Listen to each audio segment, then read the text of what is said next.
حضرت ابیہ بن کعب رضی اللہ عنہ پوچھتے ہیں، اے اللہ کے نبی، میں آپ پر کثرت سے درود بیچنا چاہتا ہوں، بتائیے اپنے اوقات دعا میں سے کتنا وقت اس کے لیے مقرر کروں؟ حضور اقدس صلی اللہ علیہ وسلم نے فرمایا، جتنا تیرا جی چاہے۔ میں نے عرض کیا، یا رسول اللہ صلی اللہ علیہ وسلم، 1/4 مقرر کرتا ہوں۔ میرے آقا نے فرمایا، تجھے اختیار ہے، اور اگر اس سے بھی زیادہ کر دے تو تیرے لیے بہتر ہے۔ تو میں نے عرض کیا کہ نصف کر دوں؟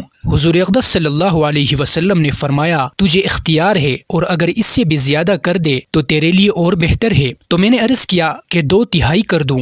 حضور اقدس صلی اللہ علیہ وسلم نے فرمایا، تجھے اختیار ہے، اور اگر اس سے بھی زیادہ کر دے تو تیرے لیے اور بہتر ہے۔ تو میں نے عرض کیا، یا رسول اللہ صلی اللہ علیہ وسلم، تو میں اپنی دعا کا سارا وقت آپ کی درود کے لیے مقرر کر دیتا ہوں۔ حضور اقدس صلی اللہ علیہ وسلم نے فرمایا، پھر تو تیری ساری پریشانیاں دور کر دی جائیں گی اور تیرے گناہ بھی معاف کر دیے جائیں گے۔ سبحان اللہ۔ آپ بھی اس شوق میں درود شریف پڑھ لیجئے۔ اللہم صلی علی محمد وعلی آل محمد وبارک وسلم۔ جزاک اللہ۔